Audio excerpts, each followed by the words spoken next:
Today, my son John and his wife Mary are going on a slightly late honeymoon. Their 4-year-old son, Kevin, will stay with me. Honestly, I wasn't without worries. Kevin continues to ignore me. Can I really manage several days with Kevin? We're off, Kevin. Make sure you listen to Grandma, okay? Sorry, Mom. Please take care of things while we're gone. I saw them off with a smile. Kevin remained expressionless, not saying a word. Feeling apprehensive, I sighed quietly. A few hours later, Kevin looked at me with serious eyes. We can't stay in this house any longer. Grandma, we need to leave quickly. What? Kevin's attitude had completely changed. Leave? What are we running from? Kevin seemed desperate. He was urging me frantically. After hearing the details, I quickly packed up and rushed out of the house. My name is Victoria, and I'm turning 65 this year. I lost my husband to illness early on, so now I live alone. Day and night, I can't stop thinking about my only son, John. John lost his wife, Emma, in a car accident 2 years ago. Living as a single father must be really tough. I suggested that we live together, but John insisted he was fine. I'm okay. Even Kevin says not to worry. At that time, my grandson Kevin was about 4.5. He was unusually calm for a child and started talking early. I convinced myself that if John lived with such an obedient child like Kevin, he'd be fine, so I didn't push too hard about living together. I'm thinking about getting remarried. When John told me this, I couldn't believe my ears. I thought he still adored Emma, who had passed away. Who on earth is he planning to remarry? The situation was more complicated than I had imagined. Actually, I hit someone with my car. What? You got into an accident? When? Who was it? Did you report it to the police? No, the person said there was no need to report it. No, that's not right. It wasn't a big accident. I'm not even sure if the car actually hit her, but when I realized it, she was on the ground. Apparently, John was starting to move from a stop and ended up bumping into a pedestrian. Even though it was not serious, it was an accident, so John tried to report it, but the other person stopped him. Somehow, after all that, I ended up dating that person. You started dating the person you hit with your car? Why? I was really confused at first, but I felt guilty as the one responsible, so I couldn't really say no. How on earth did it lead to that? It seems John made quite an impression on the other person. Things progressed quickly, and John decided to remarry. Her name is Mary. She's 36, the same age as John. I still can't forget the day Mary came to introduce herself. First, I apologized to her. I'm so sorry about John. Were you hurt? Did you report it to the police? It's okay, I'm fine. It's just that I have some numbness in my right hand and foot.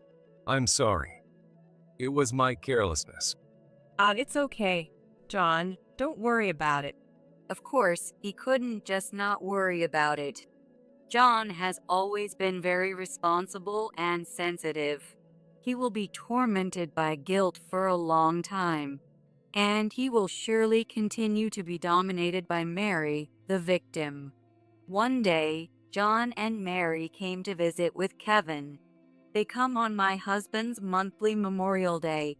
I had prepared some tasty treats and a little pocket money for Kevin. Grandma, we're here. Kevin, welcome. Mary, John, come in. Thank you for having us. Kevin, let's wash our hands first. Mary seemed to be taking her role as stepmother seriously, making sure Kevin was well educated. Kevin appeared to be fond of Mary too. They looked like a real family. I had been worried about how things would turn out, but it seems the three of them are doing well as a family. After that, we headed to a nearby shopping mall. When we arrived at the food court, I got a call from my neighbor on my phone. Hello, what? My house is on fire? My loud voice made the entire food court go silent. John, Mary, and Kevin all froze, staring at my face. I explained the situation to them and rushed back home. By the time we arrived, there were already several fire trucks, and the area was crowded with people. My house was on fire. Fortunately, it seemed that the impact on the neighbors was minimal. The firefighters had already started spraying water, and smoke was rising from the charred remains of my house. No way. How could this happen? Mom, hang in there. John stayed close to me as I collapsed to the ground. The house I had spent decades in, full of memories, was burning down in no time. I was so shocked that I couldn't speak to anyone for a while. According to the fire department, the fire started in the kitchen. They suspected that I had left the stove on when I went out. It can't be. I can't believe it. I made sure to turn off the stove before leaving. Could someone have gone into the kitchen after I left? But I don't think so. Anyway, there's nothing that can be done about what's already burned. We're lucky that no one was hurt and that the neighbors weren't affected. I decided to follow John and Mary's suggestion and move in with them. Thank you for letting me live here, Kevin. Kevin? It was the day of the move. What's going on? Kevin, who used to be so friendly, didn't respond to my greeting. Did I do something to upset him? No, that can't be it. But the unexplained cold shoulder from Kevin continued. John and Mary were also puzzled by his behavior. Even trying to cheer him up with treats and pocket money didn't work. Is he secretly unhappy about me moving in? There was one time when Kevin responded properly to me. It was when John and Mary went out together. Kevin finally spoke to me after a long while. Grandma, I want a snack. Kevin, I'll get it for you right now. Hey Kevin, why have you been so cold to me lately? I'm sorry, Grandma. I can't explain it well, but I think it's better this way right now. Kevin is smart. It seems he has his reasons. I pressed him further. Why do you think that? Because Mom is scary. Mary? Mom doesn't seem to like you much. I heard her complaining to Dad about you. And, I think she doesn't really like me either. Really? Maybe you're overthinking it? I hope so. But if I get too close to you, I don't know what Mom will do. At that moment, Kevin didn't seem to care for Mary at all. He was avoiding her wrath by keeping his distance. The strongest person in this house wasn't Kevin, John, or me, but Mary. Kevin's cold behavior towards me seemed to be his way of coping in this household. Anyway, realizing that Kevin didn't dislike me was a huge relief. It seemed Kevin was right about Mary not liking me. Mary became increasingly aggressive and stopped hiding her frustration with me. Victoria, can you prepare dinner? My hands and feet feel particularly numb today. Sure, of course. No problem. Sorry to trouble you. I seem to rely on you for everything. As Mary said, I had become almost like her servant lately. Cooking, cleaning, laundry, shopping, I did everything she asked. I'd like to help with the household chores since we're living together. When we decided to live together, I offered this myself, but I didn't mean to take on everything. However, Mary's behavior grew more and more outrageous by the day. One afternoon on a holiday, Mary invited me to go shopping with her. We parked the car and were about to cross the crosswalk on foot. Oh no. Oh, Mary bumped into me from diagonally behind. A loud car horn blared, and the car's front end passed right in front of me. I stumbled and took a step into the road, but narrowly avoided being hit. I turned around to look at Mary, and she looked down at me with a smirk. Sorry, Victoria. Are you okay? I suddenly felt dizzy. Maybe it's because of the accident? Maybe. I'll do the shopping, so why don't you take a bus or something and head home? Oh, are you sure? Well then, I'll take you up on that offer. Mary left with a light step, humming a tune. She's finally trying to get rid of me. Maybe she was getting increasingly frustrated with our living arrangement. From now on, I realized I needed to be even more cautious. One holiday, we went out for a family drive. Our destination was the beach. It was Mary's request to feel the sea breeze. I think the road was called Sunset Road. There was a space along the road where we could park and admire the ocean and the sunset. Beyond the guardrail was a sheer cliff. If she bumps into me here again, I was on high alert and tried to stay as close to the car as possible. Victoria, what's wrong? Come over here. The ocean is so beautiful. Thanks, but I'm fine. I can see it clearly from here. Even Kevin. Both of you should come over here.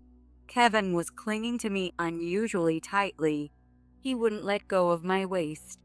Is Kevin also afraid of being pushed off? His fear made me wonder. Come on, Kevin. Come over here. No, I'm fine right here. It's not good to force him. Let him stay where he wants. Thanks to John's intervention, we went back home that day. The way Mary smiled when she called us to the cliff was chilling. I was convinced she saw us as obstacles. It was clear she wanted to get rid of us by making it look like an accident. Thinking our life was in danger, I decided to consult someone. My late husband had been a police officer. Among his friends, there were people who had worked in the detective department. When I reached out, Mike met me right away. We met at a small cafe. Mike still had the same active demeanor.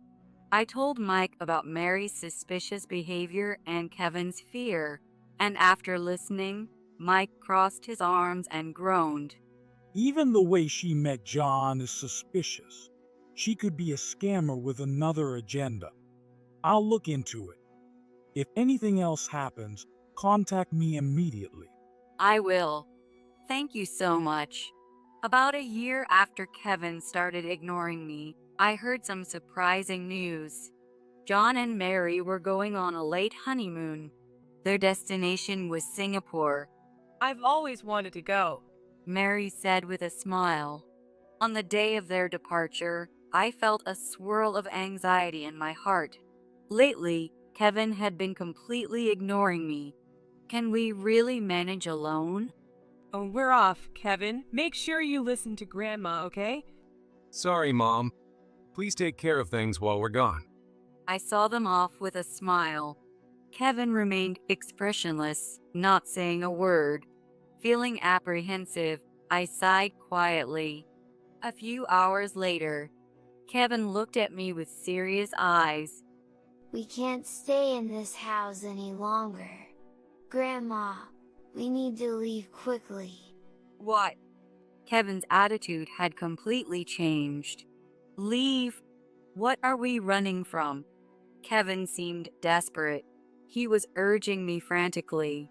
After hearing the details, I quickly packed up and rushed out of the house. 3 days later, John returned home with serious injuries. When I rushed to the hospital, his entire body was wrapped in bandages, and he was in a coma. They said he accidentally fell off a cliff in a coastal area. John, hang in there. I was completely distraught. My dear John, how could this happen? What was Mary doing? Could she have? Mary looked distraught, but I couldn't understand her true intentions. A few days later, I called Mary to a cafe near the station. It's a popular place that's always bustling, This place is lovely. Mary said with a smile, arriving right on time. So, what's the important thing you wanted to talk about? Something we can't discuss at home. Oh, I get it. You don't want Kevin to hear, right? Kevin was at preschool. It wasn't about him overhearing. In a busy place like this, Mary wouldn't dare do anything reckless. I chose this location to ensure my safety. Mary, answer me honestly. You pushed John off that cliff, didn't you? What? That's such a terrible accusation. Why would I do that? Victoria, that's too much. I'm already furious, and rightfully so, after what happened to John. Victoria. When John fell off the cliff, Mary was right next to him. If John had died, the insurance money would go to Mary. That must have been her goal. I asked her directly about it. You think I pushed John off a cliff for the insurance money? Victoria, you've been watching too many dramas. I'd be glad if it were just my imagination, but I don't think so. You're planning to take over our house, get rid of everyone in your way, and keep all the money for yourself, right? Is that why you called me here? You should stop with these ridiculous delusions. Wait, Mary. We're not done talking. Mary stood up, looking exasperated, but I couldn't let her leave now, because today I was determined to thoroughly question her. As she turned her back, I brought up the incident. You set my house on fire too, didn't you? Mary turned around. She had a fierce look in her eyes. She returned to her seat, glancing around at the other customers. Victoria, you really need to stop saying such awful things in public. Do you realize you could be sued for this? You wouldn't listen any other way. Now, tell me the truth. You set the fire at my house, didn't you? On the day we went to the mall, you secretly lit the stove in the kitchen to start a fire, didn't you? I keep telling you, you've been watching too many dramas. There's no way I could do something like that. Lying won't help you. I'm always careful about fire safety, and more importantly, Kevin saw you. Mary's confident expression faltered. Yes, Kevin had seen her. Before we went to the mall, Kevin saw Mary go into the kitchen. It happened when I was in the bathroom. You secretly went into the kitchen and lit the stove, didn't you? Kevin remembered it later and was horrified when he realized you were the arsonist. Ridiculous. You're taking a child's words seriously. Kevin is a smart kid. Don't you realize he's suspicious of you? He also heard you making a suspicious phone call. What? A phone call? Just before I moved into their house, Kevin had caught Mary talking to someone on her phone. Her expression was so frightening that he hid and listened. At that time, you told someone, I managed to set it on fire as planned. Now I've got myself a maid. By maid, you meant me, didn't you? Kevin must have misheard. I trust Kevin. He's really smart. He kept his distance from me because he was wary of you. If we got too close, he feared you might get rid of both of us. Kevin was always mindful of Mary's mood and gaze. It wouldn't be an exaggeration to say he was pretending to keep her off guard. Ignoring me and pretending we didn't get along was part of that act. He's an incredibly astute boy. Conversely, Mary must have been menacing enough to make Kevin act this way. Mary fell silent, deep in thought. She clearly hadn't expected this conversation today. Her eyes showed she was desperately trying to regain control. Of course, I wasn't going to let things go her way. I moved on to the next point. Do you remember when we went shopping together? You claimed you felt dizzy and bumped into me. You did that on purpose, didn't you? That's an accusation. I still have numbness in my body because John hit me with his car. Are you aware that it's actually his fault? It's no use trying to bind us with guilt. I'm not going to believe anything a scam artist says. Mary's eyes widened. Her reaction was so blatant that it was almost like she was admitting it. Yes, she had approached us with financial motives from the start. Look at this photo. It's zoomed in, but it shows you deliberately bumping into me. What? How did you get this photo? Who took it? It's from a security camera near the scene. Someone conducted a thorough investigation, and with the building manager's cooperation, we obtained this decisive photo. By the way, that person's name is Mike. What? No way. That person. Mary suddenly became flustered. She seemed to recognize the name. Whether she heard it in Singapore or after returning to the US, I'm not sure. But she knew about Mike, my husband's friend. He was the American tourist who quickly noticed the fall and called an ambulance. Mike secretly followed you on your trip because I asked him to. He deeply regrets not being able to stop you from pushing John right in front of him. No, he was watching the whole time. Yes, and we have proof. I laid out another photo on the table. This one was also taken from a video. It showed the moment Mary pushed John. It was such a quick event that Mike didn't have time to stop it. If you look at the photo alone, it might just look like you were touching his back a bit too hard. But in the video, it's clear. You pushed John off the cliff, didn't you? You've been suspecting me all along. Yes, all along. Honestly, I thought it was strange from the start.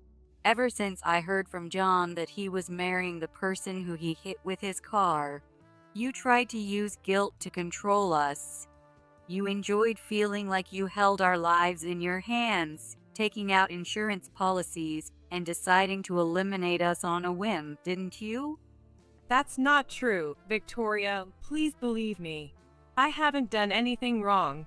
Mary denied everything. I didn't marry John out of guilt after the car accident.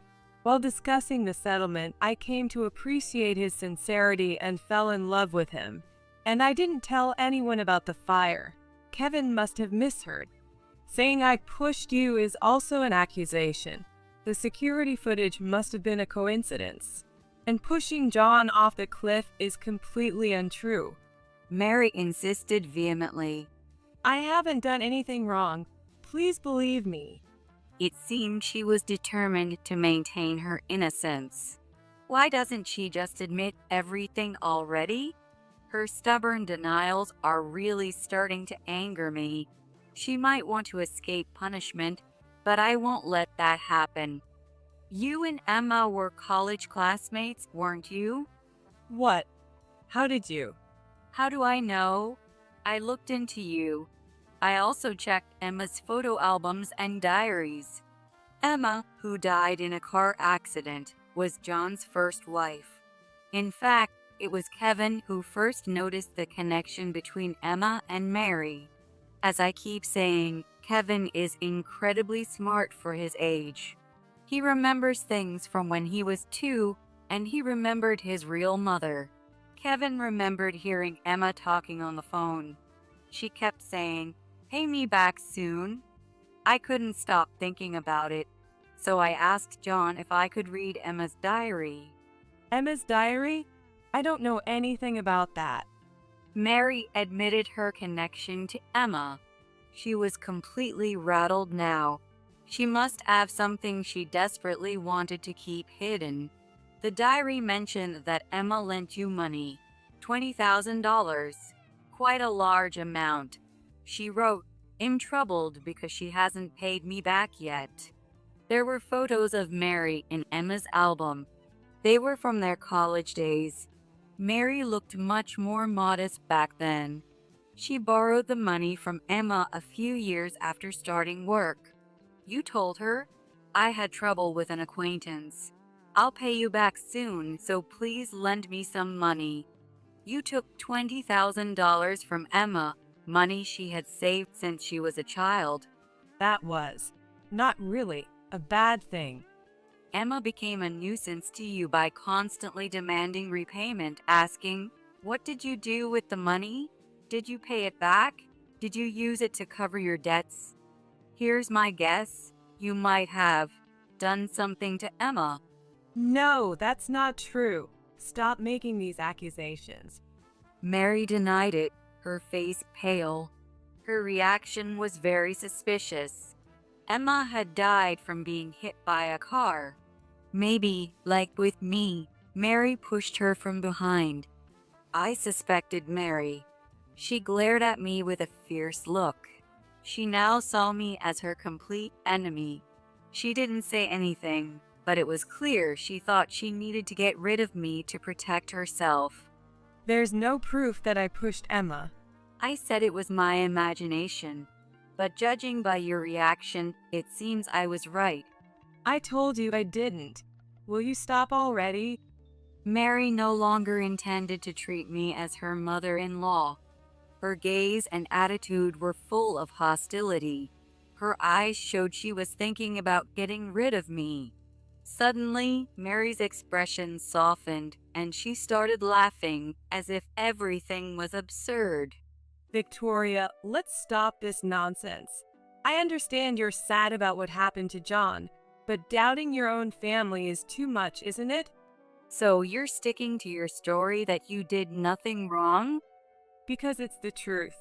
All these accusations about setting your house on fire or pushing you into the road are just that, accusations. The photos are just coincidences. They're not proof. That may be true. They might not be conclusive evidence. By the way, what's your relationship with Bob? As soon as I mentioned that name, Mary turned pale. Even that reaction was enough to be circumstantial evidence. In his investigation into Mary's background, Mike discovered Bob. Bob had known Mary for a long time, and it appeared they had financial dealings with each other. You borrowed money from Bob. Then you borrowed money from Emma to repay him. And then I killed Emma to wipe out my debt. Is that what you're suggesting? Your imagination is impressive, Victoria. It's ridiculous. I don't think it's that far-fetched. Maybe talking to Bob will reveal more about you. I showed Mary the screen of my phone. It displayed the inside of a dimly lit house where a man appeared. Mary's face turned ashen. No wonder. The man on the screen was Bob. This footage was taken the day you and John left for your trip. We had hidden cameras installed. Didn't you hear from Bob? I went there, but the house was empty. No way. How? How do you know this? Thanks to Kevin. Remember, I told you he was wary of you? He overheard you and Bob talking on the phone. Once you guys leave for the trip, the house will just have the old lady and the kid, easy pickings, right? Kevin, that little, I can't believe it. He was eavesdropping. I was shocked when I heard it too. At that time, Kevin urged me, saying, "We need to leave quickly." If it weren't for his actions, who knows what Bob might have done to us. It might not have just been a robbery. We could have lost our lives. I gave the footage from the hidden cameras to Mike. He just contacted me. Bob has been arrested. Mike worked with some police contacts to catch him. What? Bob got arrested? No way, that's a lie. I don't believe you. So, you do know him. Bob will be charged with breaking and entering. Given his shady lifestyle, more dirt will probably come up, including things about you. No, I'm not getting caught. It was almost a confession of guilt. Grabbing her bag, Mary stood up and dashed to the entrance. She didn't look back and disappeared like the wind. About 2 days after my encounter with Mary at the cafe, John finally woke up from his coma. When I told him about Mary disappearing, he sighed deeply and said, I see. When we got close to the edge of the cliff, I heard her say goodbye from behind. It was definitely Mary's voice. She intended to push me off from the start. I relayed John's statement to the police. Mary was arrested about a week later in Florida, where she had fled. She had planned to escape overseas from there. John visited the prison where Mary was held and asked her to sign the divorce papers. Apparently resigned, Mary signed them quietly. Mary was so thin. She apologized to me repeatedly for pushing me. She said she wanted to apologize to you too, Mom. I see. That's enough for me. Mary's crimes were severe. She had tried to kill John and fake an insurance accident. Claiming insurance money by staging an accidental death is clear fraud. There was also suspicion that she was involved in Emma's death and the fire at my house. Her connection with Bob, who was arrested earlier, might reveal other crimes. Even for a first offense, insurance fraud can lead to up to 10 years in prison. Mary and Bob won't be out for a long time. As I expected, Mary and Bob were charged with multiple crimes. Taking someone's life to deceive an insurance company is a serious crime that undermines the entire insurance system. Mary received a heavy sentence and will spend a significant part of her life in prison. Of course, Bob was equally guilty. He too had deceived many people and swindled large amounts of money. I hope this world will be free of people like Mary and Bob, and that fewer people will fall victim to such deceit. I couldn't help but fervently wish for that. Now, I live with John and Kevin. John's injuries have healed, but he's not completely back to his old self. He still limps and struggles with various aspects of daily life. As his mother, I can't just leave him to fend for himself. I'm determined to support him with all my might. I also have something to be happy about. Kevin now adores me without any reservations. Grandma, I'll help with cooking and cleaning. Oh, really? Thank you. You're such a good boy, Kevin. But what about your school homework? Is it all done? That's easy stuff. It could be a lot harder. Just recently, Kevin started elementary school. He's doing his best with his studies. But being so smart, he finds the school assignments a bit too easy. Seeing Kevin so eager and capable fills me with indescribable joy.